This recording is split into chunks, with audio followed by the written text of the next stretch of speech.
الحمد لله رب العالمين والصلاة والسلام على أشرف الأنبياء والمرسلين سيدنا محمد وعلى آله وصحبه أجمعين. رب اشرح لي صدري ويسر لي أمري واحلل عقدة من لساني يفقهوا قولي وصلى الله على سيدنا محمد والحمد لله رب العالمين. السلام عليكم ورحمة الله تعالى وبركاته. Waalaikumsalam. Alhamdulillah, brothers and sisters in Islam. Before I begin with today's lesson about the devil make me do, I just want to clarify the question. It was posed by one of the sister. Um, I think I don't have to mention them. I think she knows if she can still remember. Anyway, it was just only yesterday. She was saying that how come that we live at a very short time and yet then we have to go through the suffering in the hereafter, that bad, listening from what she heard yesterday in that book of Imam Ibn Rajab.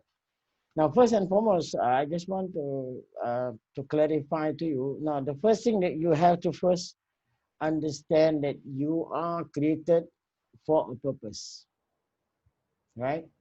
So that's why, and you are not abandoned by Allah. You are given a guidebook. You are to try and follow up whatever is written there and do according to what He wants, right? So, in order for you, because the dunya, or rather, when Allah created this world, it is actually meant for the hereafter. I repeat, the world is meant for the hereafter, which means to say that we are on a mission. We have to be, we have to know what are our mission, and as I mentioned to you about vision and mission. So if we, although it took at this age to some, then you realize, but it's never too late to start somewhere. Okay, that is just to clarify yesterday's question about.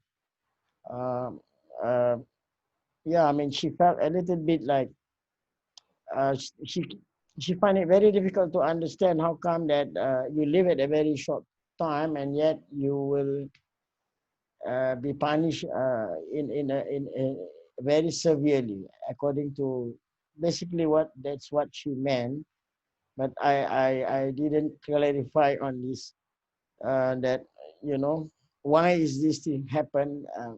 So today I'm repeating that again just to let you know that because we are created, the world is not meant for us. The world is for us to work, for us to be doing what we are supposedly to, and then preparing for the hereafter. But of course, not in totality. We are talking about when I say about doing, and this is why I have also shared that the act of worship have to be divided in three parts.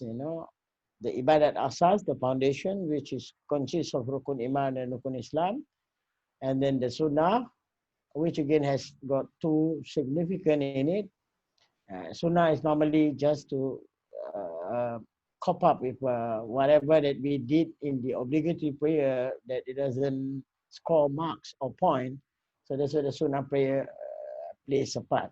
And the third one is ibadat umum, the general what you call it, act of worship, and that is the one that is very it encompasses everything. So in short, if you put it, it will just only be two. Hablu min Allah. Hablu min Allah is where you need to fulfill the pillars of Islam and pillars of Islam and what you call it, and the article of faith, right? That is the hablu min Allah. Anything your relation with Allah is only that. Then of course hablu min nas is the very broader one, that talks about mankind, and that has to do with work, that has to do with being husband, that, and many more. Okay, so let's move on with today's lesson. I hope that clarify the questionnaire that asked. I don't want to mention name. I think maybe some of you doesn't like. So today the topic, we move on to the devil make me do. It's very interesting to know this. So this is about The Quran tell us the meaning of deception and misleading. This one you can also have the book of this Ibn Rajab Ahmadi, where he talks about three things that accompany us in the grave, right? The one that left behind is, of course, the deeds. The other two will not be there. So many, when we talk about deception, misleading, this is what we will be. We will go into the detail for us to understand how can we are, we are cheated, and this is where it begins with just now. Later, you will come across this Quranic verse. Uh, I will explain. وقال الشيطان وقال الشيطان لما قضي الأمر إن الله وعدكم وعد وعد الحق ووعدتكم فأخ فأخلفتكم وما كان عليكم من سلطان إلا أن دعوتكم فاستجبتم فاستجبتم لي فلا تولوا فلا تلوموا فلا تلوموني ولو ولوموا أنفسكم ما أنا بمصري بمصرخي بمصرخكم وما أنتم بمصرخي إني كفرت بما أشركتموني من قبل إن الظالمين لهم عذاب أليم. Okay, anyway, most of this, what is being mentioned, are taken from those books mentioned below there. The Devil Deception by Imam Ibn Qayyim al-Zawji, and then some are taken from the commentary of Ratib Al-Habib Abdullah bin Alwi bin Ahmad bin Hassan bin Abdullah bin Ali bin Haddad. Okay, and lastly, the topic will also cover about protecting yourself from evil. Now, these are the very important point that we need to remember, that Allah is the creator of everything in the universe, right? So be careful about these things too, because what happened, there are some schools who will not agree to this. Some schools will not agree. They said most of the things that done, some of these scholars, they said we are the one that did it, not Allah. Anyway, that is just a different opinion. I'm not going to touch on that. Those are why when you study religion, you need to broaden your understanding, and you must know the view comes from where and what and who. Secondly, is whatever exists is again with Allah's knowledge. You can't say whatever that happened, be it good or bad. It is with His knowledge. He knows, and He is the one that is still controlling it. Okay, He controls it. If He wants it to happen, it will happen. If He doesn't want it to happen, it will not. Simple as that. And every existing things live according to, again, His will. Whether this thing is going to be long, short, or whether the person live longer or having a shorter life, this is again according to His will. He decides. Well, you can be asking and you can be hoping that you get what you want, but it's not. You cannot say, or you cannot use the term to say that it is obligatory that He must allow me to live longer. No, nothing is obligatory to Allah. And again, you know that Allah is hearing and seeing, and it is impossible to evade His sight and hearing. You can't run away, even if you're whispering in your heart. According to the verse, very common to many of us, in tubdu ma fi anfusikum aw tufuhu yuhasibkum bihillah. So that means that even before you start whispering or talking in your heart, He already knew. That's what it means here. Allah is hearing and seeing, and it is impossible to evade His sight and hearing. Okay? Then acknowledge that every event in the world, again, is His action. If He wants it to happen, it happens. For us human beings, yeah, sometimes it may happen, sometimes it may not. But for Allah, yes, if He have destiny that it will happen, it will happen. So it doesn't matter to who and why. No one can be questioning Him. If He wants to create havoc, I think yesterday, if you heard the thunder over at this west, it's very scary. It's really like you can feel it. It's so near and yet so loud, and even the vibration is the one that is very scary. So this kind of thing happen. Okay, then whoever thinks that Allah does not will sins and crime because they are evil, and that it is shaitan who wills them, is a curse. How can the enemy achieve more than the creator? This is again, we are trying to clear the perception of many. Some will still be thinking that Iblis or shaitan, or the Lucifer, whatever you call it, have certain power, certain ability, which is actually not true. So can shaitan be more powerful than Allah? The answer is obviously no. It's not, right?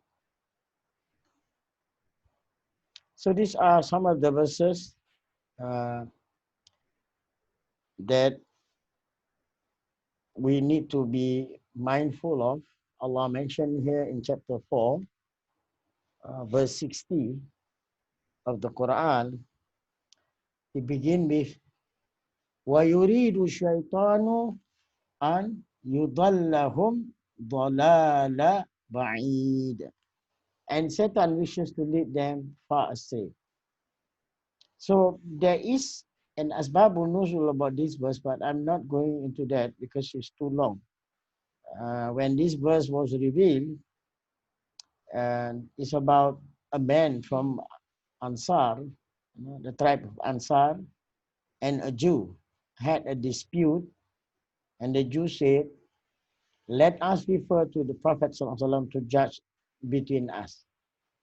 However, the Muslim man said, "Let us refer to Ka'ab bin al-Asraf, who is a Jew, to judge between us." Now, this is talking about how Shaitan played this game. How Shaitan played the game. Okay, and then second one, again, Allah mentioned in Surah Al-Ma'idah, the table spread, "Innama yuridu shaitan an yuqi'a bainakumul uh, adawata wal baghdha fil hamri wal maisir wa yasuddakum an dhikrillah wa anil salawati fahal antum muntahun." Satan only wants to cause between us animosity and hatred through intoxicant and gambling, and to avert you from the remembrance of Allah and from prayer. Okay, this is a very lengthy. Actually, the Asbabul Nuzul is very lengthy. It's about shaitan. This is mentioned later in Surah Ibrahim, chapter 14, verse 32. Uh, all these three verses, right, is telling us what shaitan do to us. He put in this, he put in that, animosity, hatred, and so on and so forth. But at the end of the day, shaitan will disown you. Okay, shaitan will disown you. And this is mentioned in chapter 14, verse 22. He disown you. Then if chapter 18, verse 50, that one is just to tell us that he was one of the jinn. And of course, he disobeyed Allah. So you can refer to the verse on chapter 14, verse 22, Surah Ibrahim, where Shaitan will disown his followers on the day of resurrection.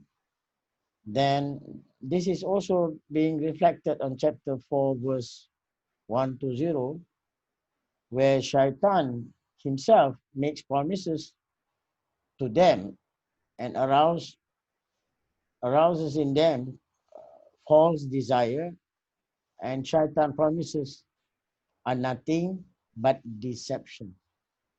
Can we continue?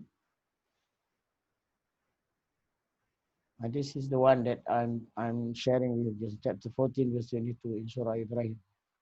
Shaitan will say, when the matter has been concluded, meaning once we are in the hereafter, right? Indeed, Allah had promised you the promise of truth. And I promise you, but I betray you. This is the compassion of Satan. And then he tell you that he has no authority. وَمَا كَانَ لِي عَلَيْكُمْ مِنْ سُلْطَانٍ. Okay, if you can see the verse is there.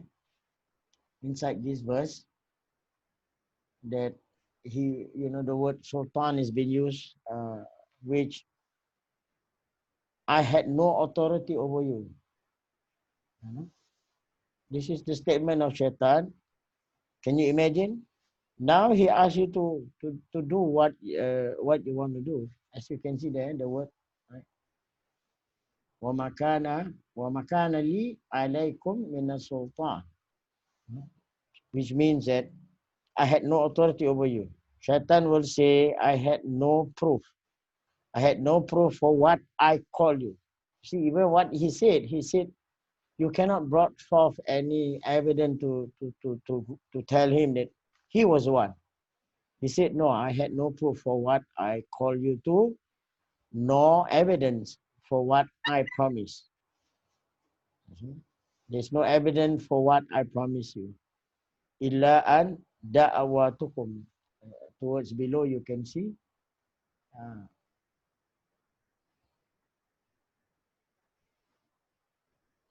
Wama antum. Ya there. Illa an da'awatukum. Fastajibtum bi. Fala talumuni walumu anfusakum. So this all recorded that he said that except that he called us, he just called us to do, but then he turned around the statement and said that you responded to him. Okay, you responded to him. So it appears that this part of the ayat narrates the speech that Shaitan will deliver to the people of fire after they enter it, has the Quran state. Can you understand what I'm trying to share here? Anybody? Yes, understand, Ustaz. Okay. Shall we continue? So these are the warning from the devil, seduction and cunningness. And we must be cautious of the enemy who has declared his animosity since the time of Adam alayhi salam and has dedicated his life to the corruptions of mankind. This is what he asked Allah when he was being cursed. Desire and urge were built into human in order to seek beneficial things. Remember I told you about the toughest one that we want to be fighting will be the desire. So that's why we have to be wary of these things, right? Because these are the ones that can put us into a lot of trouble. And then anger was again instilled in them to repel harm, and intellect tamed them and orders them to be fair, in which they seek and avoid. This is what the cunningness of the devil, how he seduces us. Then meaning of deception and the misleading about this talbis, the Arabic word is talbis, deception, is to present falsehood in the image of truth. So this is sometimes people get cheated, of following this, doing that, but actually you were misleading. The word ghurur below there in Arabic, ghurur is the Satan will decorate. You know, example will be like sometimes we can see this. People do one act worship after another, and concluded to say that I'm doing the good. I think it's common, isn't it? Mostly you can hear there are such kind of people thinks that I had done enough. Hello, can anybody try and respond? Whether Yes, yes. you agree to that or not. You know, many is very common, isn't it? You know, Yes, agree. yeah, sometimes you can even hear them say, oh, I completed, Alhamdulillah, I completed my Ramadan, I can completed my 6 Shawwal fasting. And these are what it is being said here. Be careful of a form of ignorance that causes you to believe falsehood to be true, bad to be good. Be careful of this. And then Iblis influences people as much as possible, depending on how alert, negligent, ignorant, and knowledgeable they are. Of course, you can buy the book Talbish Shaitan. That is I think, which is at one time Mr. Jibril have upload onto the WhatsApp group. You know, maybe he can do that again for you to read. So these are some of the reference of where what is quoted earlier. You know, page 70 about incident of the worshipper. We will go through this. This slide is going to be very lengthy. I don't think so we can finish within one night. But we want to be sharing of, you know, even Saint Barsisa, if you have heard of him. I don't know. I think most of you may have heard of this, right? A saint that lived in a deep jungle. And then there was these 3 guys. They want to went into a battle and leave the sisters behind. For the same, for the, yeah, it's there here anyway. So these are the incident that we must learn about the worshippers, if you are the worshippers. So this is what earlier the slide is saying, that some people are deluded, you know, it's a delusion by whatever that they do. So there was a worshipper from the children of Israel, Bani Israel, who was most dedicated to worship among his people of his generation. So during his time, there were 3 brothers, I just mentioned that, called upon to battle. So they had only one sister, and she was never married. You can imagine, we are talking about worshippers. That means they are religious, you know. So they agreed to leave her with the worshipper, since he was trusted. So they went to him, and this is from this story also. Then you will know that never, ever talk to a woman, just the 2 of you. From the story later, you can see how Shaitan tempted this worshipper. Because normally, the problem with human being, when you say someone is holy, wow, you really think that, it's untouchable by whatsoever. No, it doesn't work that way in Islam. Be very careful of this thing. So they agreed to leave her with the worship, and then they went to him and asked him to leave their sisters with him until they return from the battle. First, he refused, and then sought refuge with Allah from them and from their sisters. By right, that should be the action. We should not take the risk of agreeing. Then the brothers insisted. Yeah, sometimes people will come and say, Alamak, I mean, you are an ustad, you know. Come on lah, help me lah. It's my only sister, you know. So be careful of these. Are actually not your the words of that person who are asking for a favor, but it is actually Iblis is behind, tempting that brothers to leave the sisters behind. So this brother insisted, and until they convinced this worshipper, and then he said, place her in a house near my monastery. So the brothers left her there and went to the battle. For some time thereafter, what happened here? The worshipper used to give her food by leaving at his doorstep and close the door. Then he would return inside his monastery, before calling her to get her food from his doorstep. She would then leave. You see the temptation, how Satan planned, slow and steady. Okay, it starts with this. She would then leave her house to collect the food at the doorsteps. And then now the Satan come, the whispering come. The devil told him that it is not appropriate for the girl to leave her house during the day. There's something which is good, isn't it? Suddenly you get someone whispering at you and tell you, hello, hello, don't leave your daughter alone in the day. And that somebody might see her when she is walking out during the day and become attached to her. It's logical, isn't it? Hello. It's Yes, logical. Ustaz. Yes, Ah, Ustaz, we're listening. yeah, so this is what happened, is it? This is what happened again if you rely on logic. There are certain things you can't be using logic. You have to use your iman. Okay, so the worshipper began walking to her house and leaving the food at her doorstep, but without talking to her. So this continued for some time. Again, the devil came. Okay, this is a second attempt to him and convince him to take the food and leave it inside the room. See, just not from outside, giving excuses to say you better not leave outside. Maybe dog go and eat and this and that. But now, let's put the food inside the room.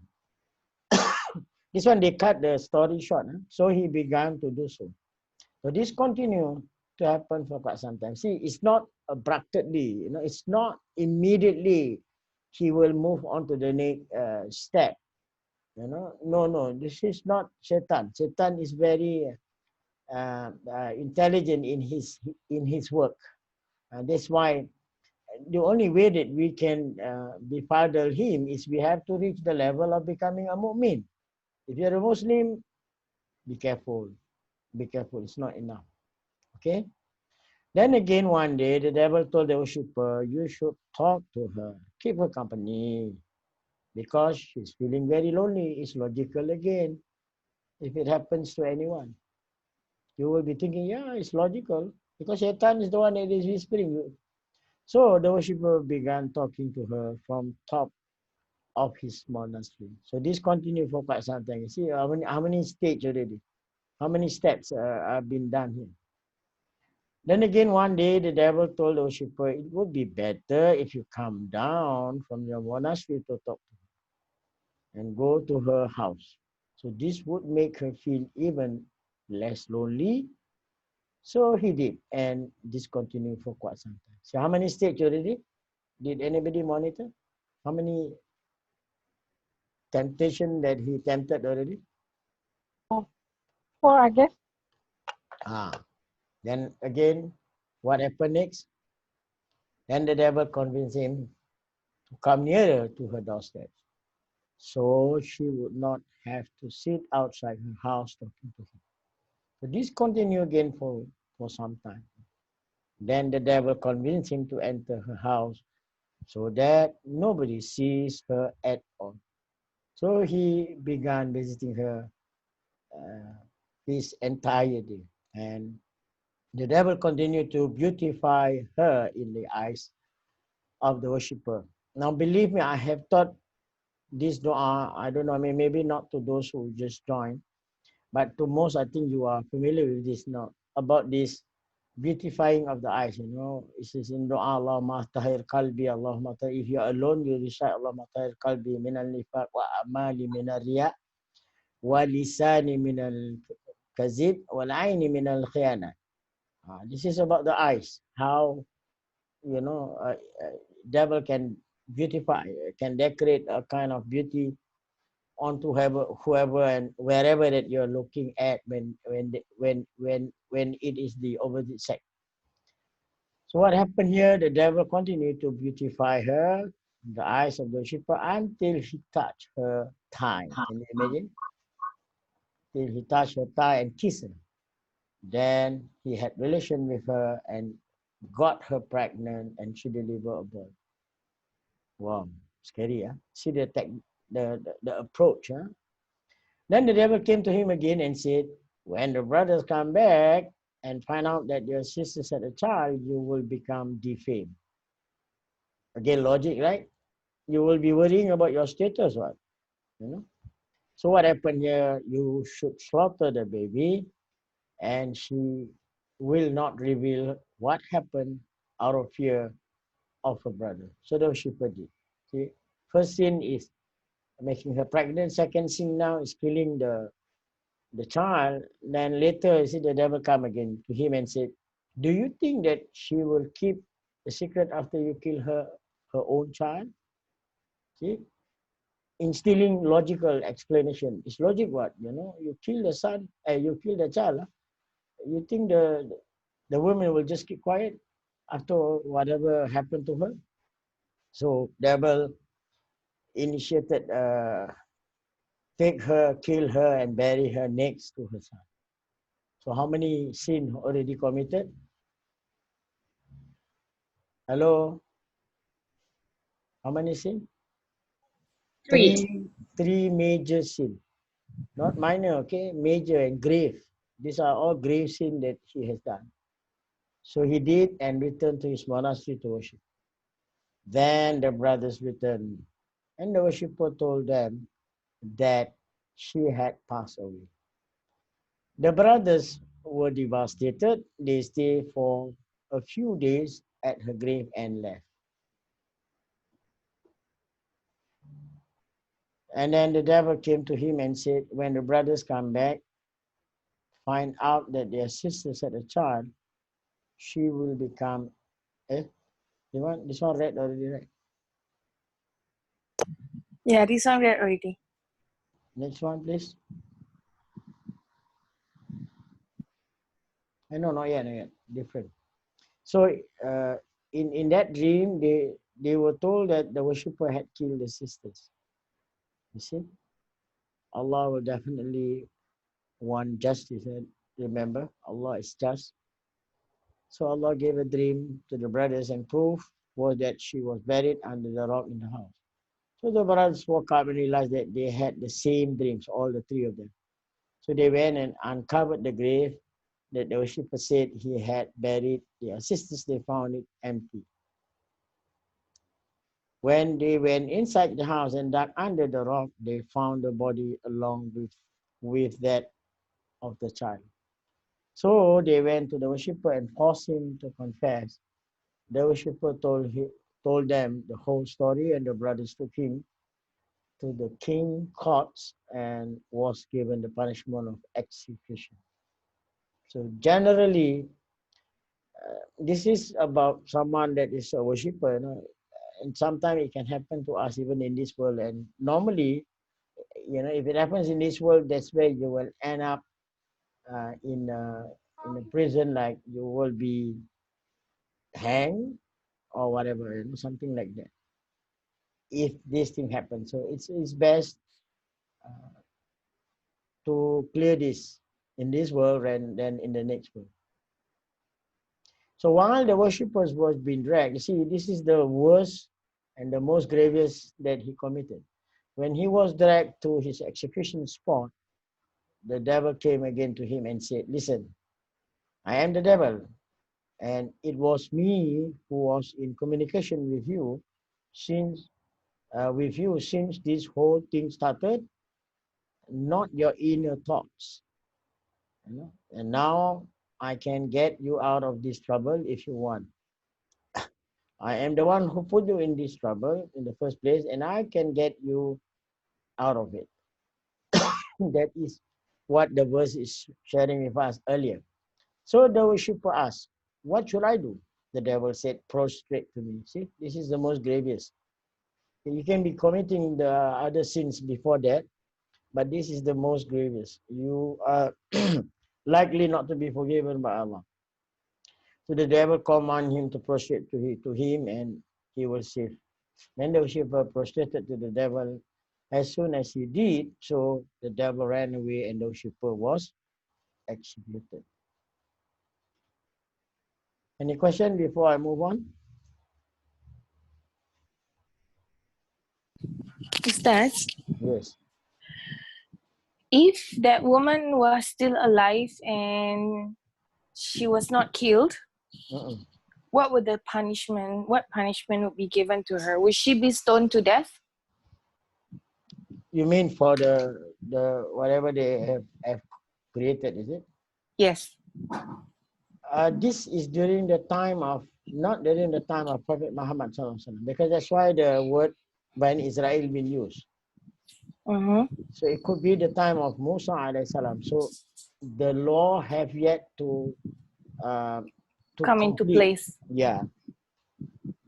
So I don't think so that she will be executed. She will get away with it. Yeah, Okay. because it's during the Musa time. Although because it could be that the commandments, doesn't cover everything. That is why you need to understand why the Muhammad Sallallahu Alaihi Wasallam was sent.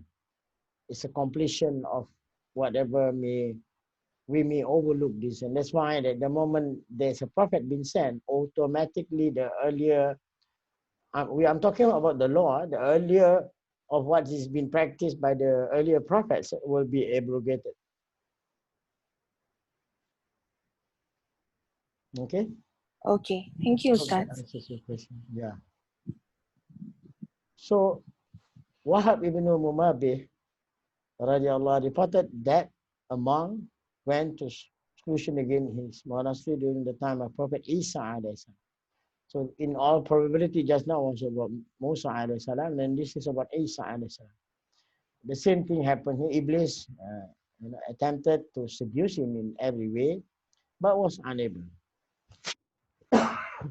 Finally, Iblis came to him in the form of Isa alayhi salam. This is even scary, Suddenly, I came into your dream, or maybe when you are doing something, someone holier than me came and called on him.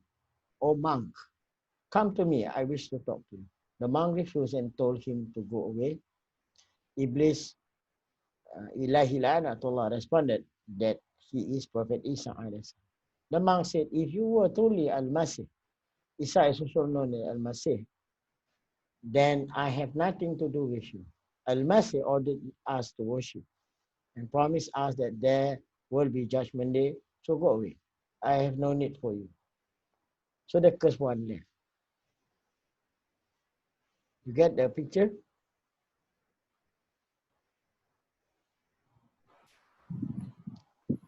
Alaikum. Waalaikumsalam. Can you understand what is being said here? Yes. Okay. Shall we continue?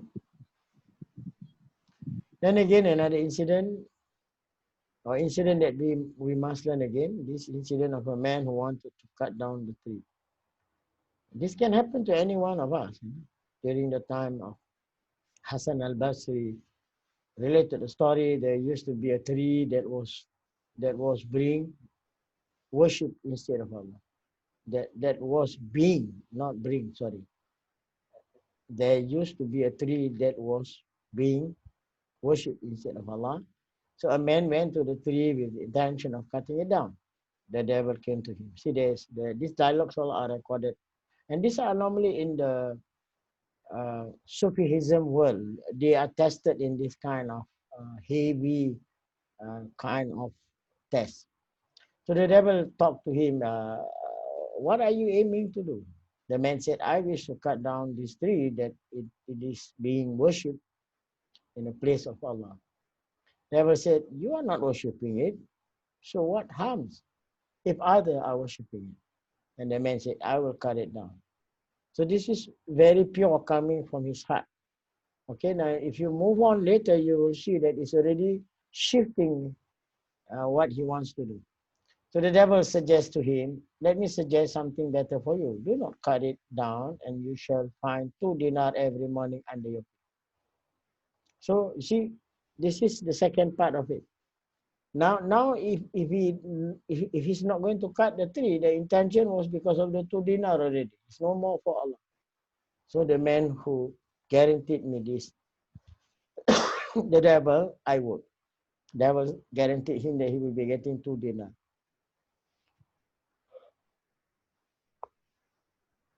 Hello. So the incident, the following day, the man saw 2 dinar under his pillow. But the next day, he did not see the money as expected. So he again went to cut down the tree. He want to cut. So he again want to cut the tree. The devil came to him again in his true shape, and said, "What do you wish to do?" The man said, "I want to cut it down because it is being worshipped in the place of Allah." "You lie," the devil said. "You have no power to do so." Then the man continued walking, but the devil threw him down and began choking. "Do you know who I am?" The devil was asking him. "I am the devil." Initially, you were angry for Allah. As I mentioned, the initial state, he was really very angry. And that is for Allah. If he would already not listen to what the shaitan said, he would already be rewarded. "So I had no power over you. I deceived you with 2 dinar promise. Later you became angry for the sake of 2 dinar. So I was able to overpower you." Can you understand? Yes, Ustaz. It's about talking about the intention. Yes. So you see how important this second incident of what we can learn today.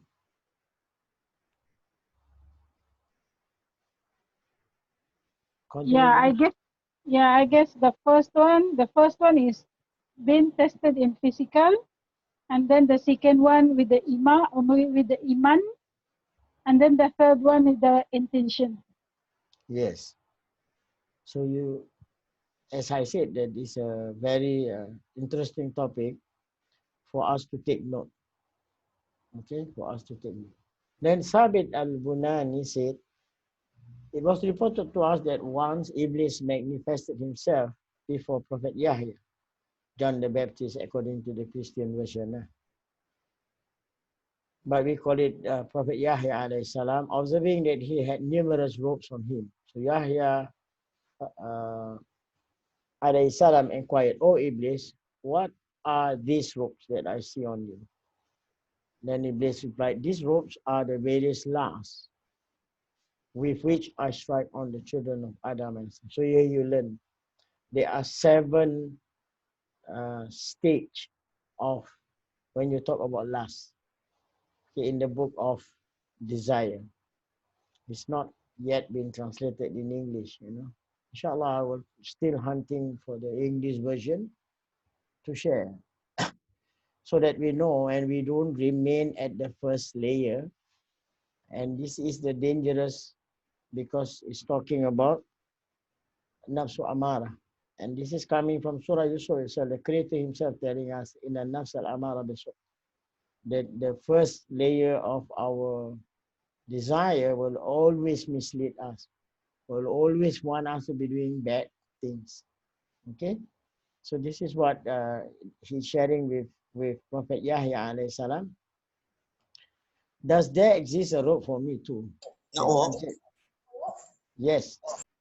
When you satiate yourself with food, you experience weightiness, and it is for this reason you become disinclined to perform prayers, remembrance, and supplication." Hearing this, Yahya alayhi salam vowed, "By Allah," he said, "Wallahi, never shall I eat to my fill ever again." So Iblis responded by pledging, "And by Allah, never shall I give advice to a Muslim ever again." Okay? These are prophet level lah. Prophet recognizes who is the one whispering. But for us, I don't think so. Wallahu a'lam bisawab. What do you think? Depends on the iman of the person, I think, Ustaz. Are you sure? Maybe. Are you sure? Depends on the iman. I just guess. Yeah, that's why you have to work. You have to work for it. You have to work it out and to make sure that you reach the level of at least Ainal Yakin, as I've been mentioning this. If Yeah, this I think Yakin yeah, is I not, think the iman and the knowledge together. yeah, of course, you have to have both, but you have to develop that certainty. That certainty has to be at the level of Ainal Yakin. Okay, shall we move on? Yes, Then please. come again, Abdurrahman ibn Ziyad ibn An'am said, while Prophet Musa alayhi salam was in a gathering, Iblis came wearing a hood cape and that changed in color. When the devil came nearer, he took off his cape, I think cap, man, and set it down and came to Musa alayhi salam, saying, Salaam alaikum. May peace be upon you. Musa replied, who are you? You see, the moment you see that there's no respondent from the Prophet, right, that means he knew who is giving the salam. That's why the reply is, who are you? Instead of saying, wa alaikumus salam. So he knew already this can be someone that is different. Then he said, I am Iblis. So Iblis confessed himself, introduced himself. Then Musa responded, no greeting from Allah to you. What brought you here? The devil said, I came to greet you because of your high godly status. See the word, how Iblis, what kind of, how he is very persuasive in making you understand that first is to, lift you up and say, okay, you are the high godly status. So if you are not prophet, then you will tell Iblis, hey, thanks for telling me that. But if you are prophet like Musa alayhi salam here, what did he say? What have I seen you wearing? Iblis replied, I use the cape or cap or whatever you call it to capture the hearts of the son of Adam. It could be some ways on how, the whispering and all this. I think somebody was asking me all the way from different parts of the world. This one you can read the book of Minhajul Abidin in order to understand the kind of whisper. Anyway, the question that was posed to me was about when you talk about someone who's insane, is insane innate or is it, it happened because of a reason? Okay, it's not something that it can be inherited actually. She was asking me that question, so I told her I will touch a little bit briefly tonight, and then I will recommend her to read the book of Imam Ghazali that talks about the mind. Okay. So Musa asked, what is it that if a human does will enable you to take him over?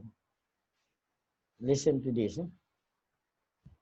The Prophet Musa alayhi salam talking to Iblis, he questioned him. What is it? What are the techniques or tactics that he has for him to be taking over us? Then Iblis replied, if he becomes fond of himself. See, very simple. It start with just, you don't know how holy and jolly I am. That means you become fond of yourself. You consider that you are good, you have done good, and there's a lot of plentiful deeds. Then I warn you from three things. First, never be alone with a woman, as I just mentioned earlier. Never be alone with. So these are actually a confession being made by Shaitan or Iblis. They are not allowed to be lying with the prophets, and because the one that is questioning them is prophet, not me. But maybe I. So the first thing that Iblis uh, warned Prophet Musa salam, never be alone with a woman that is not lawful to you. Remember? Because whenever someone does so, I personally accompany him and use her to seduce him. So this is where scandal and all others started. And I'm surprised to tell you this, that even professional counselors, they will not be just locked into in a room with a woman. Normally, they will get someone there. As normally we does that in Darul Arkam, when we are doing counseling. But now with this virtual is even better. We don't get to meet up because we want to avoid all these things. Because whenever someone does, I personally accompany him and use her to seduce him. Now, use her to seduce him doesn't mean that the woman will make the move. No, no, no. Shaitan will beautify that woman and then distract your attention towards area where you're not supposed to be looking at. This is the first thing that what he did. Secondly, never promise Allah something except that you fulfill your promise. Whenever someone promises Allah something, I personally accompany him to prevent him from fulfilling his promise. This is another scary part. Never promise Allah. Don't say Allah. Ustaz, sorry, can you give example? Yeah, maybe you say, Allah, if I'm married now, I will not be naughty. That kind of promise. In your dua, or it's like normally it's a vow actually made by the individual. But then you use Allah Ta'ala's name. So that vow become that you're making promise to Allah instead of something else. So never So, promise Allah. so Ustaz, when you say inshallah, is that a promise or? Yeah, it's the same. It's the same. Many of our inshallah here is not truthful. Actually, you already plan not to go, but then you use the word inshallah to convince the other party. That means you are coming lah because you said Allah's will. If Allah's will, you will come. Because inshallah means if Allah's will, right? So the one that only knows whether Allah really will that you should be going and keeping to that promise or not is only you and Allah. So Oh, if Ustaz, sorry. If that's the case, I'm sorry. How should we answer answer what? if we can't say inshallah? And how should we answer then? No, I mean, if you, not, I didn't say that you can't say inshallah. I said you have to make sure that when you say it, you keep to your promise. Can? Yeah. So if you don't want to keep the promise, then tell him, hey, sorry, I don't think so. I can. I don't want to make any promises. So you don't have to be uttering the word inshallah. But normally, like I said just now, you think that by using the word inshallah, you will escape from breaking the promise. Na'uzubillah, you are wrong. Many of us did that. Actually, my experience is I had to learn, right? Inshallah usually is used when you don't want to do it. That's, yeah. Alhamdulillah, yes, correct. That's why we have to study, we learn. It's a learning process, right? Not everything that we know. So it's a learning process. Does that answer your question, Hannah? Yes, Ustaz, yes. So be careful. If you didn't fulfill your promise, that means something Satan said, I personally accompany him to prevent him from fulfilling his promise. Okay. He will always, like I mentioned yesterday, when it comes to the some things to do the hereafter, we have always got excuses, isn't it? That is the simple way of understanding, right? Normally, anything to do with the hereafter, right? We always have excuse to say this and that, right? So be very careful of that. Be very careful of those things, because whatever that you're going to lie, later you will be coming to the topic that is very scary to know, that so many things that we didn't know. Then Iblis walked away saying, woe to me 3 times, and I have taught Musa alayhi salam from what? To warn the son of Adam alayhi salam. See, there are effort being made by most prophet, by most prophet.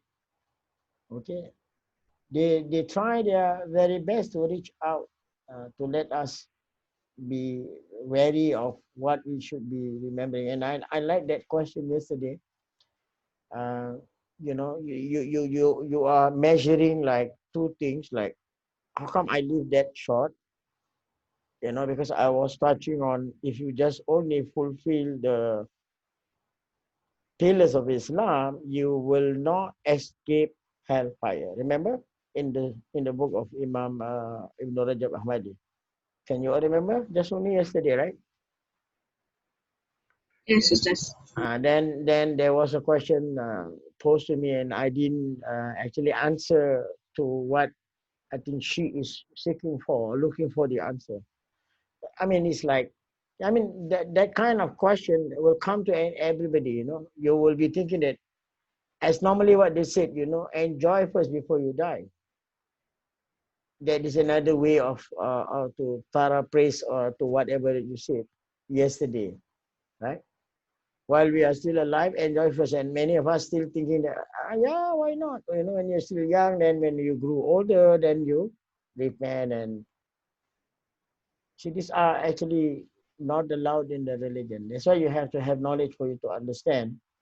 So if you just want to complete only your Rukun Islam, there will be no guarantee about you will be saved from hellfire. Remember? You are only saved from eternity, what? From the hellfire. Remember, that was what the hadith was saying, right? Hello? Yes, Ustaz. You can remember? So be careful of that. So, once it is gone, we have done it anyway, most of us, when we are young, hooray, right? Alhamdulillah, it's already gone. You have done it. So what you have to do is to be mindful of the hereafter as from now. Okay? Next. Then Abdullah ibn Umar radiallahu anhum said, while on the ark, now Prophet Noah alayhi salam noticed an old man whom he did not recognize. No, inquire, what brought you here? And he replied, I came to strike the hearts of your followers, so their hearts become with me, while their bodies with you. Noah alayhi salam responded, leave, O enemy. See, Prophet normally, when you open your mouth, they know that you are shaitan, you are Iblis, ilahi la'natullah. See, he responded and said, leave, O enemy of Allah. Immediately he knew that this old man is not a man. It's devil in disguise, in other words. So Iblis said there are 5 things that cause people to become destroyed, right, or deviated. I will inform you of 3 and not of the other 2. Then it was revealed to Noah alayhi salam that he needed not know the 3, but that he should inquire about the 2. Then Iblis alayhi salam, Iblis ilahi la'natullah said, the 2 that are certain to work are envy. These are what you learn in Tasawwuf, remember? This is very scary. What is envy? Anybody? Nobody know the meaning? Jealousy. Huh? Jealousy. Jealousy. Blessing? Jealousy. Jealous. Jealous. So I was cursed because of my envy, and became stone devil. And the second is eagerness. These are all to do with our desire, isn't it? Envy is about desire. Eagerness is about desire to have more. The entire paradise was made permissible to Adam alayhi salam. I got what I wanted from him because of his eagerness. See, he's trying to cheat Prophet Noah alayhi salam. But nonetheless, he still learned the 2 things, about being envy and eagerness. Can you understand what is being shared here by Abdullah ibn Umar radiallahu anhu? Hello? Yes, Ustaz. Okay. So possible. Then again, each human has a devil accompanying him. I don't know whether Ustaz, yes. the page before this one, I think you miss out one point before Should I- this one. And after the second, and never take an amount of money to give charity, except that you make sure you give it to that charity. Oh yeah. This one is not covered, right? Which one? Oh, the last one. Yes. I never take amount of money to give charity except that you make sure you give it to charity. Yeah. So whenever someone takes amount of money to give to charity, I personally accompany him to persuade him not to give. This is where you have like in today's contact, like you are being selected as the someone that is holding the mosque fund. This is what it's normally, or perhaps maybe you are going out to collect charity to raise charity, but then Satan will come in between and tell you, hello, this is 1.2 mil, okay? Hello, this is about what the one that we heard in our neighboring country, one what? 1 million, what? Is it 1 million? Our neighboring country. 1 MDB. One Ah, MDB. yeah, yeah. So this is what happened here. It can happen to anybody. Hey, we are talking about 1 mil, okay? You're telling me no big deal if I were to give you that amount? My boss is waiting for a few 100,000. Huh? Later he will tell you lah. He will share it. Anyway, so this is happened. So that's why today, I mean, it may not happen to anyone, but normally for people who have position, the iman is there. But then these are the little things. This is not really a major thing that you have to be fighting Satan. He knows where to attack you. Okay, he knows where to attack you, where to catch hold of you before anything happens. I hope that. Thank you very much for alerting me. Yeah, sometimes even too near the computer, so problem cannot see. Okay, sir. So each human has a devil. This is again we have to take note, which is known as Qarin. Okay, Qarin. Qarin is born when you were born. When I'm born, the Qarin is together. So this is reported by Aisha radiallahu anha, the wife of the Prophet sallallahu alaihi wasallam, that one day the Prophet sallallahu alaihi wasallam came out of her apartment during the night and she felt jealous. Then he came and saw me in what agitated state of mind I was. And he said, Aisha, what has happened to you? Do you feel jealous? You see, so don't talk about our own house, even the Prophet house. You see, they are attacked also by Satan. Thereupon she said, how can it be that a woman like me should not feel jealous? Common, to all women, you will use this statement, isn't it? God. It's common, right? You always said that because you are a woman, like, should definitely jealous in regard to the husbands like you. So thereupon, Prophet Sallallahu Alaihi Wasallam said, it was your devil who had come to you. Sometimes we didn't realize that. Okay. This one later in the parenting course, I will be sharing this why there is an increasing number of domestic violence in our society. I will later inform because now the problem is all nights are taken except for Sunday night. If you all agree, Sunday actually also I have class, but they have, because of the COVID, they didn't get in touch with me. Anyway, that so I don't know if you agree. I can start on Sunday next month. Okay, it has to be in the evening also, cannot be in the morning. I don't think so. You are right. So the slide are all ready about about parenting, about raising child in accordance with the Quran and so on. This is going to be the first time that I will be touching in English. The last time I did was in Malay, and now still ongoing every Saturday night is in Malay. Okay, and then the same time also Mr. Bilal is also engaging me in this coming 4th of July. I don't know, maybe I don't know whether it's confirmed or not. Anyway, that is just to share with you. That's why I'm running out of days and time now. That's why most of the time is being taken. Okay, inshallah, no worries.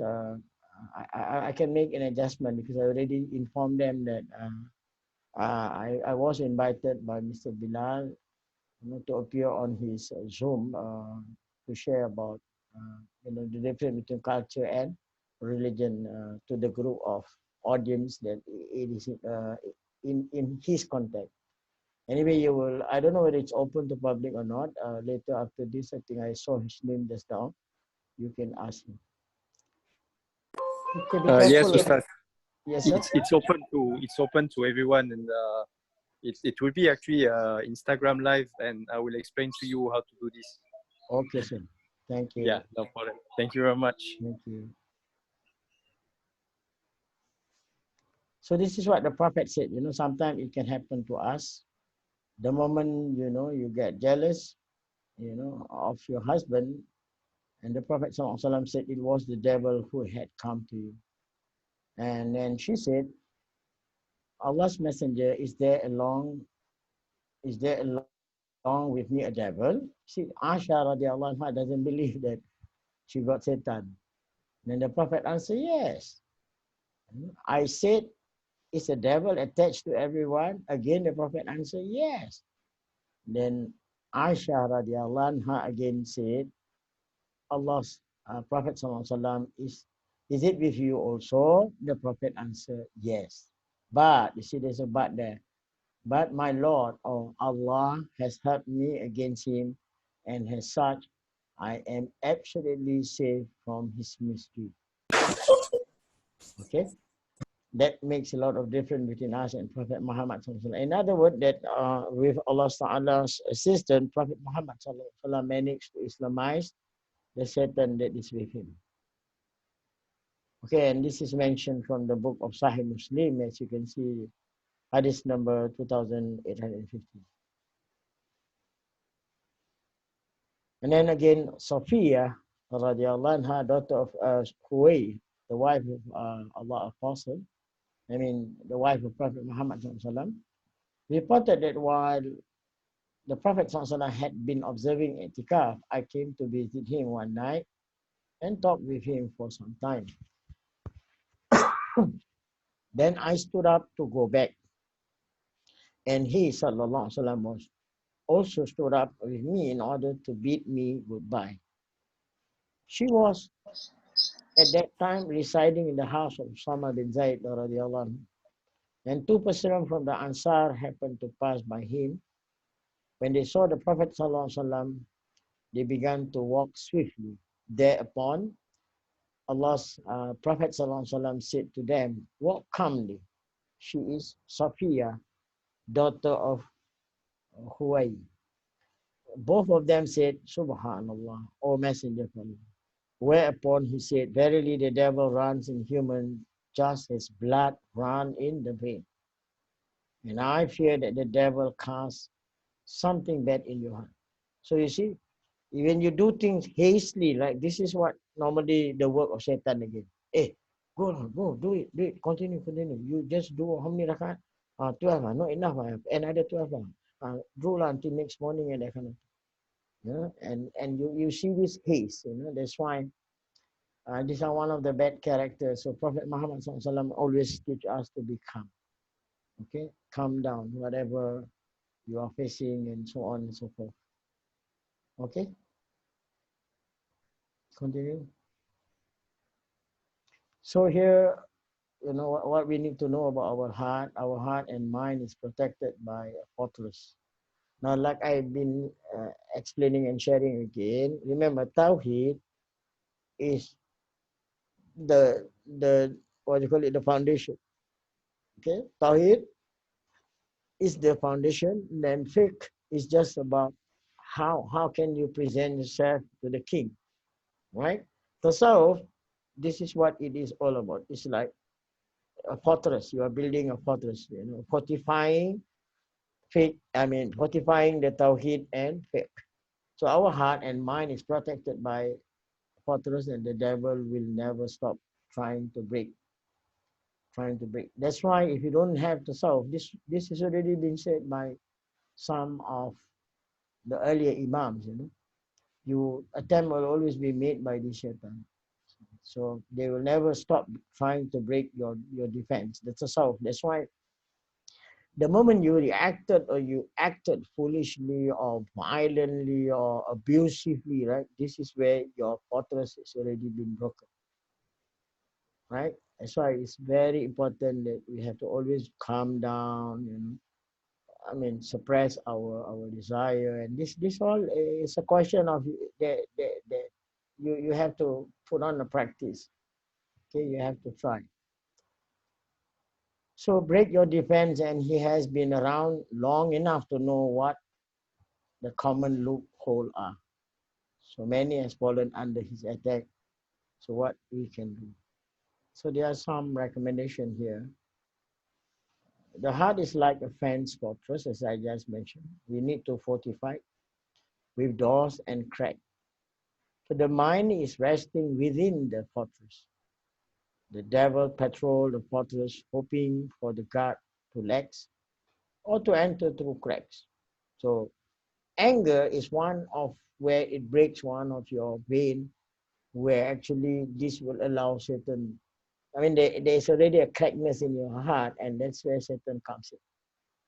Okay, this is mentioned by Imam Ghazali in the book of, I think, Minhaj al-Abidin. There's a mention. Be careful of this anger, will cause the heart to crack. So the God must know all the fortress door and all the crack well. So the enemy is never relaxed.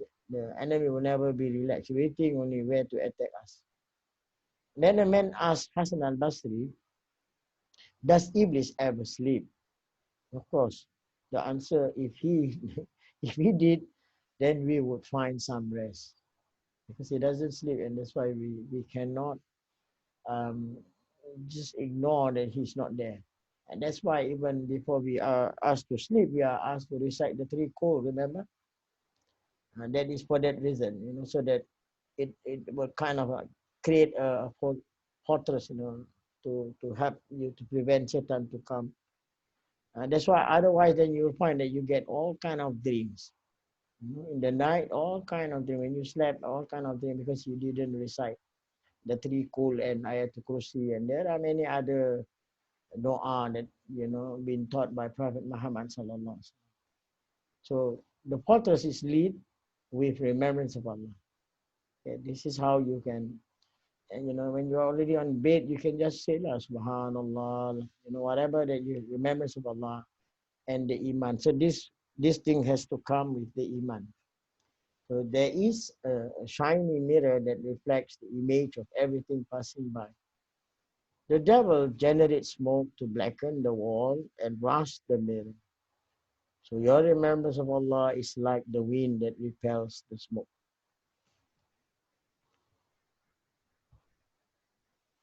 Okay? So the offensive, sometimes the enemy attempts to enter the fortress, but the God attacks him, forcing him to retreat. The God is referring to those zikr and those things that you do, that you read, and I think some are given some other ways on how you can strengthen your fortress. Sometimes you enter the fortress to cause mischief or stay around because the God is negligent. And sometimes the devil creates smoke and the wind that repels it comes down. The wall blackens and mirror become rusty. So this wall that they're talking about the heart, right? Remember that one of it is to do with the Friday prayer. Not now, not at this moment, because at this moment we are excused, not able to. But on normal times, right? If you didn't go mosques for concurrently 4 weeks, within a month, there's always 4 Friday, right? Then that wall, that heart will be blackened. This cannot be seen again, even if you go for MRI. You cannot see, you can't see this black, the wall that is blackened, and then may become rusty, the devil passed by unnoticed. Okay? Sometimes the God leaves this position and is captured by the enemy. Hassan ibn Salih rahimahullah said, the devil opens 99 doors of goodness in front of a believer in order to be able to open a single door of evil. See, he opened 99 door of goodness, and will just to allow you to you sleep only, then one single door of evil, enough to destroy the 99 door of goodness that you did. And this is said by, so you can see some of, well, sure, see the gun, I will say. So how strong is your defense? Again, it's up to you. I think I have tried my best to share with you about Ratib al-Haddad, Ratib al-Atas, and even Maulid al-Dibai. This is how you can increase the defense.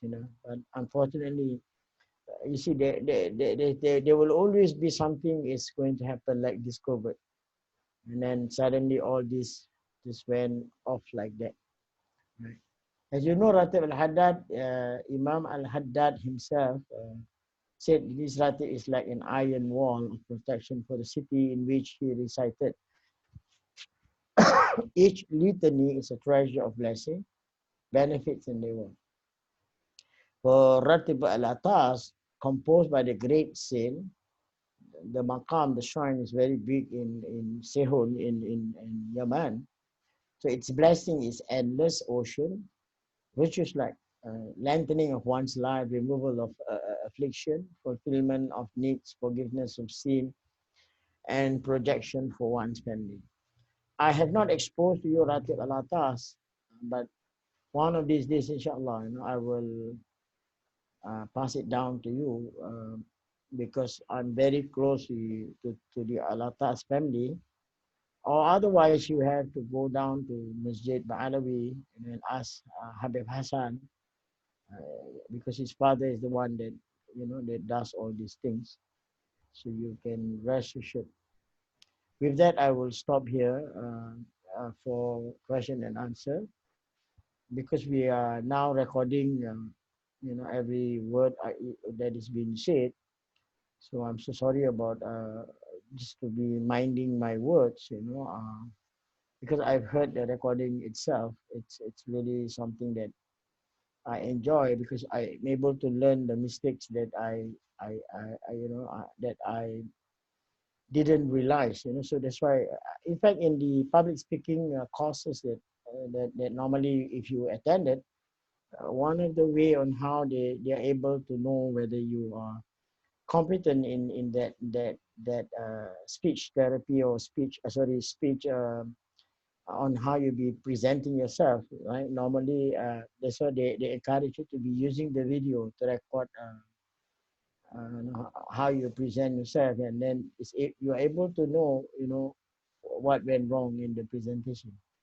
So that was what happened. That's why quickly today I start with explaining. I didn't answer the question of one of the sisters who was asking me, but instead I say something else, but close to what she was looking for. So with that, as usual, when you attend talks or even classes, right, there should be also a session for you, which means that you can be asking questions if you like to, if there is any. Anybody? Ustaz, I've got a question. Yes, please. If every human is accompanied by an iblis or shaitan, so in event that the human is executed or punished with whatever they have done, what happened to the iblis or shaitan? He will be punished too, of course. He will be in hell.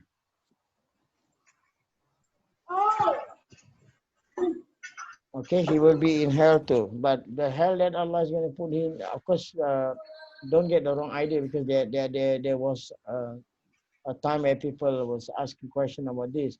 He's made of fire, so if you put it in fire, it is it's nothing to him. No, that is not true. Don't underestimate Allah Ta'ala justice. He can be doing things that beyond our understanding.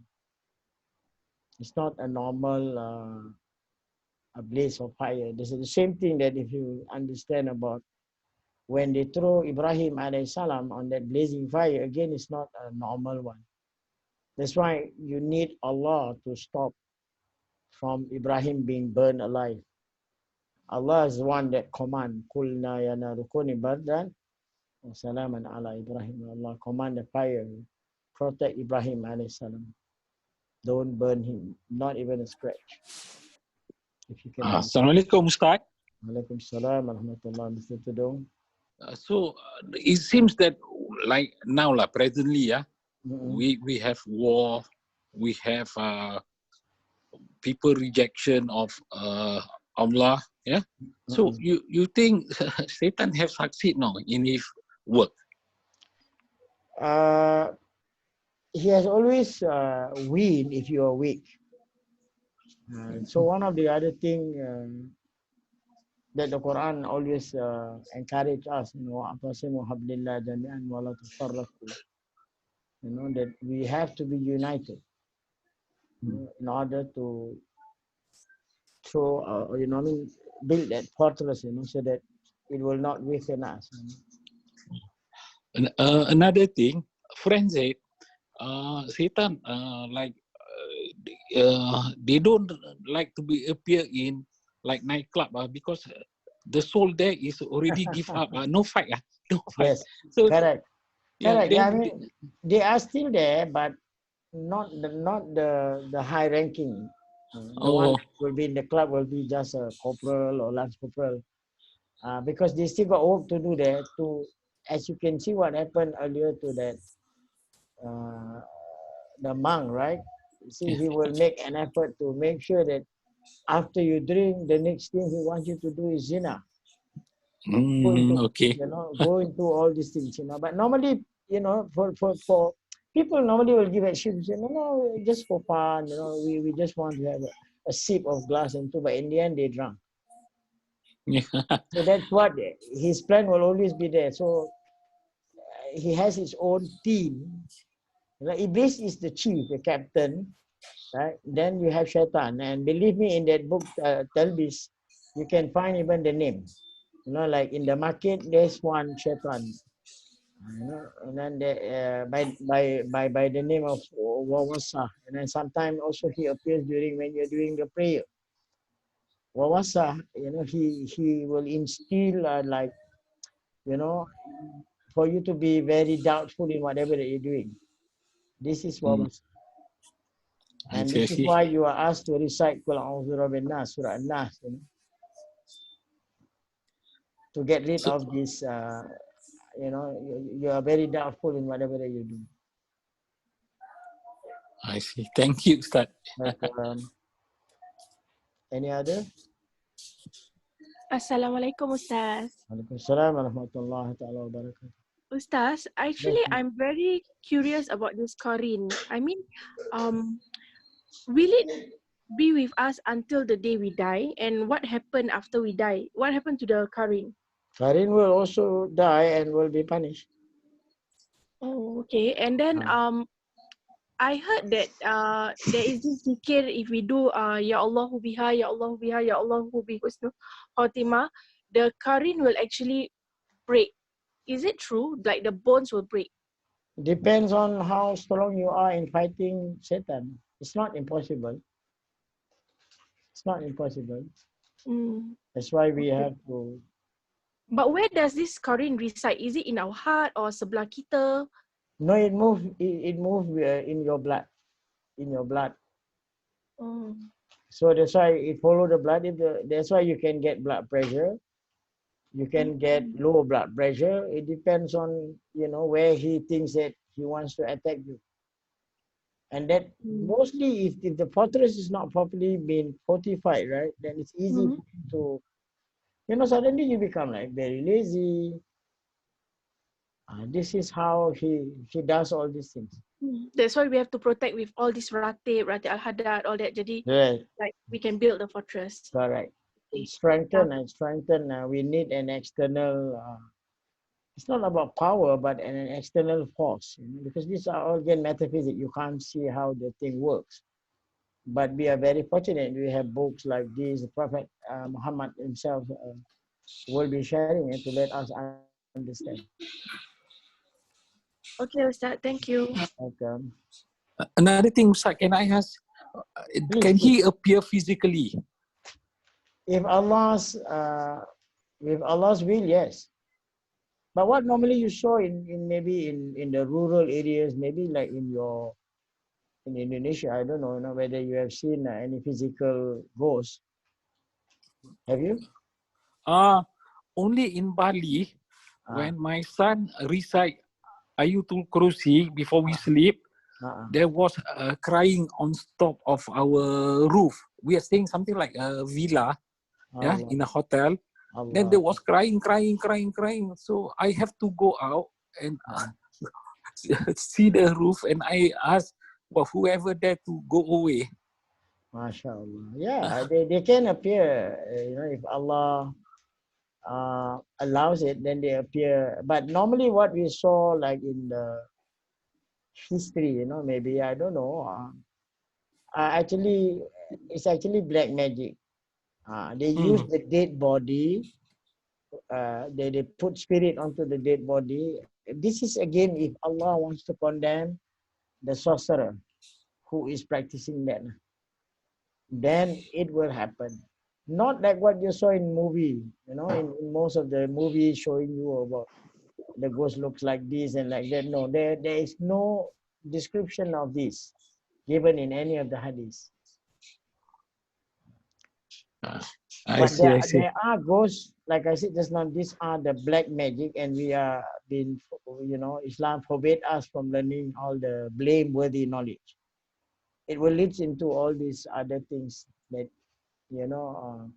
so they use normally the dead body, like, I think again in Indonesia you heard of this, the inner intestine, right? What do you call it? Penanggal, right? Okay. Penanggal kan? Penanggal, yeah. In Malay they call it penanggal. I don't know how to say that in English. It's only the stomach and the skull is flying and attacking, and so these kind of things are actually the human practices. They practice sorcerer, right? They learn black magic.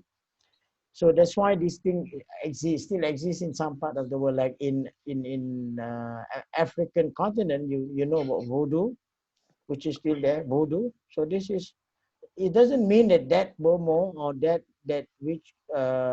sorcerer is powerful. No, he's not powerful.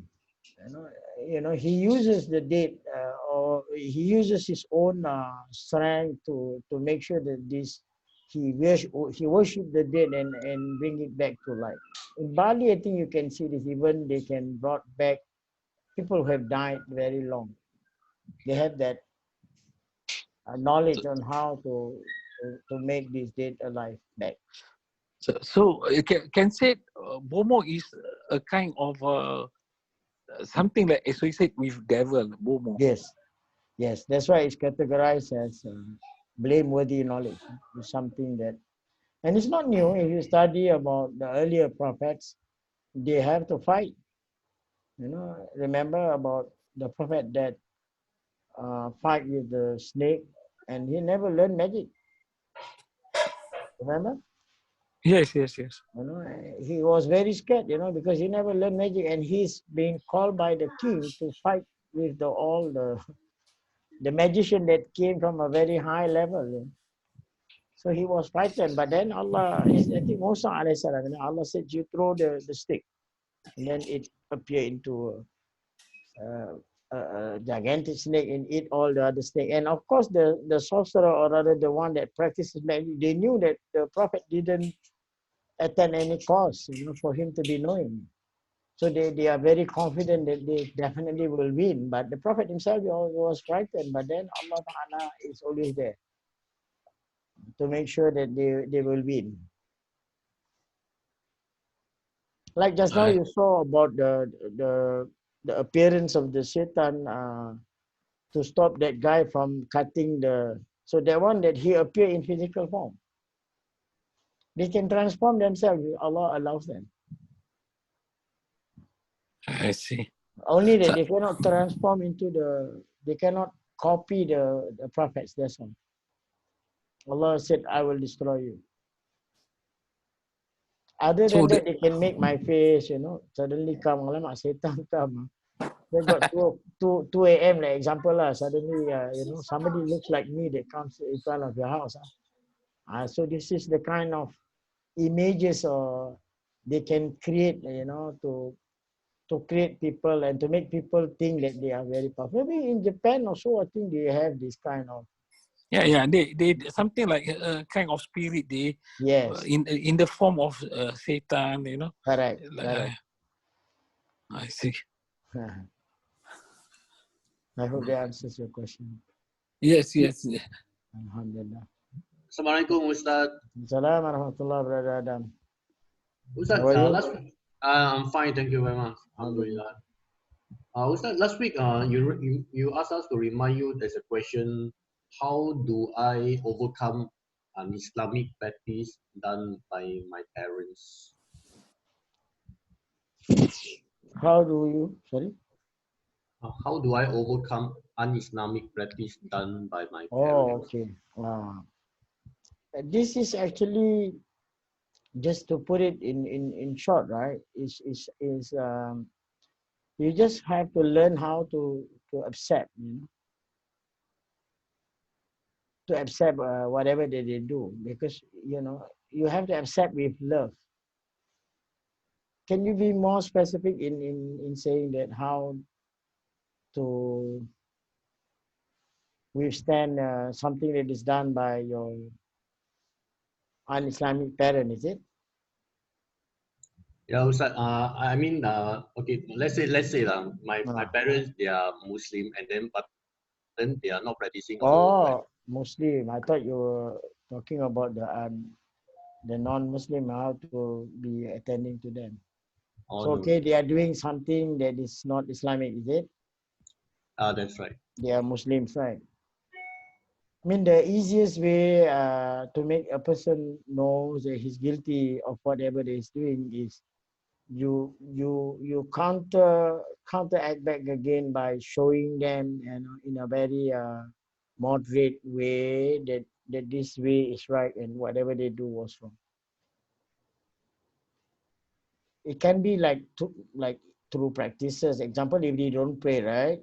And then it was during prayer time, and then you recite the Quran, you recite the Fatiha loudly, to make him, or rather, if he's doing something again un-Islamic while you're doing the prayer, you have to find. I mean, Islam is not a religion of someone attack you and you attack back. No, it doesn't. It doesn't. That is not how you suppress or how you counteract violence with violence. It's not allowed. I mean, there's a way on how you do it. I can't be going into the detail, but an example will be like I said just now. I mean, if it is to do with like the un-Islamic things that they do, let's say they want to drink liquor in your house, or they want to be playing trope or cards, but betting using money and this. So these are the approach should be very subtle and diplomatic. You cannot condemn and because that has never been allowed in the religion.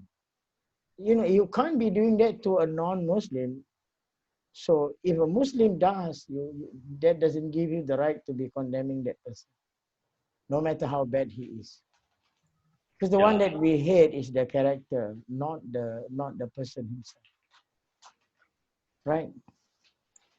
Yeah, I understand. mean, this is where, you know, you have to go back to the basic. Like, I don't know whether you will agree or not. I mean, all of us, I think you know that all of us, when we were born, you know, we are pure. We are purer than our own parents, isn't it? So what causes us to be in whichever religion or whichever on how is the upbringing? And the closest one is, of course, our mom and dad. You know, so if you were to be born in a family that is not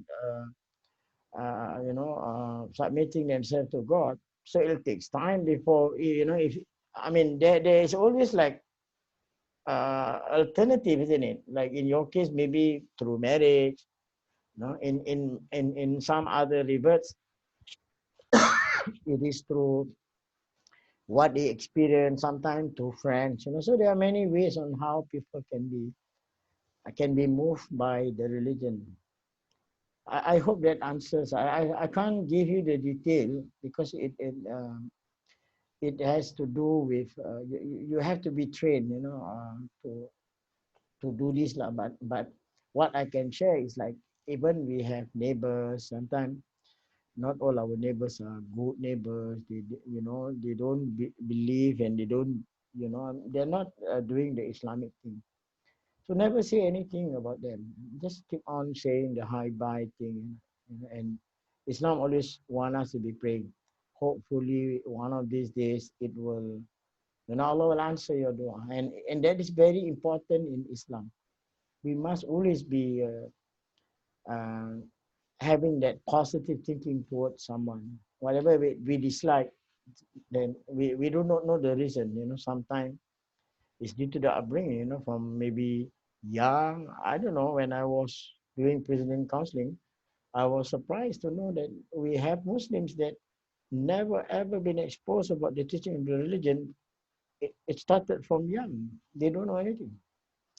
So I was shocked to learn about that. And so you need to, that's why they became, you know, violent, and they were charged in the juvenile cases, you know, they went into the prison school, you know. And so this is the best way on how we are able to reach and explain to them, you know, that it's very sad that was what happened to them, you know. Most of them, they were not taught about the religion. So Yeah, yes. Huh? correct. But sometimes, yeah, all these things sometimes also happens for a reason. Oh yes, yes. That's why Some is like when they are young, they are not being taught about their own religion. But when they are adulthood, that time when they start to learn, they can be more devoted than the yes, rest. yes. Very true, very true. That's why Islam, uh, you know, caution us that we cannot be, you know, we cannot be judgmental towards others. The problem with us, you know, we are not, we don't know Islam, so that's why we are being very judgmental. You know, like I was uh, surprised when you were sharing with me about, you know, your friend calling you Jeff, and you know, looking at this is the problem, you know, because the way they describe us actually more to the culture, if you notice, you know, rather than Islam, because we fail to show them Islam, right? Yeah. The one that they normally will attack you is actually the culture. And this is what every day the Muslim are showing. You must wear baju songkok, must wear songkok, must wear baju kurung. This is not what Islam is all about, okay? You know, and then not having that attitude where you smile and, you know, are very happy towards meeting people. Don't look at the tattoo. Don't look at, you know, the bottle of beer that he's holding in his hand or whatever. The teaching has always been in that manner, the approach.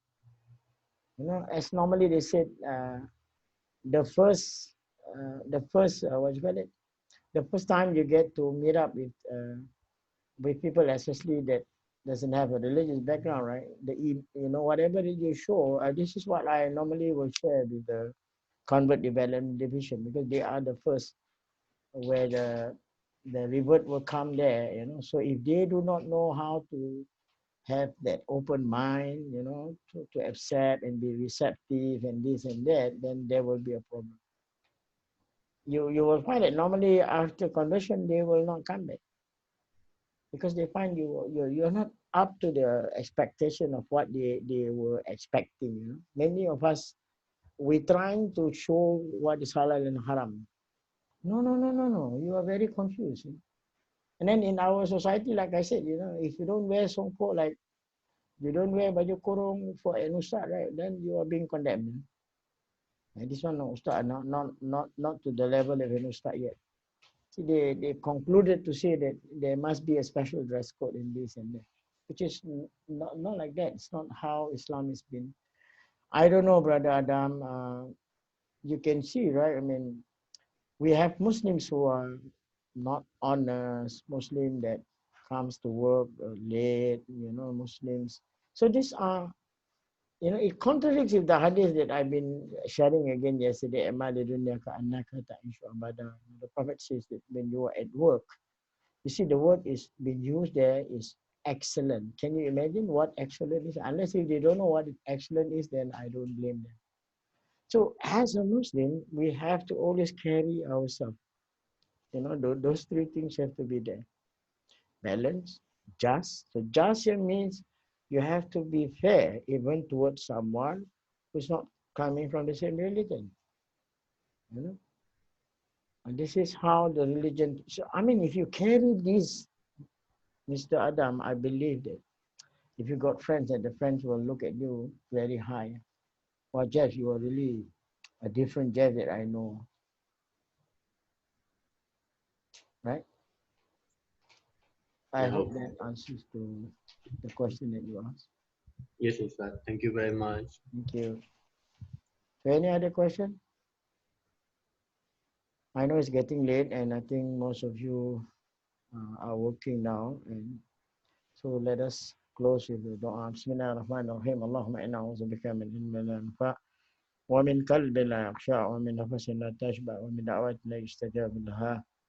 Bismillahirrahmanirrahim. Wal 'asr innal insana lafi khusr illa alladhina amanu wa 'amilu shalihat wa tawasaw bil haqq wa tawasaw bis sabr. Subhanakallahumma وبحمدك أشهد أن لا إله إلا أنت أستغفرك وأتوب إليك وصلى الله على سيدنا محمد والحمد لله رب العالمين والسلام عليكم ورحمة الله تعالى وبركاته.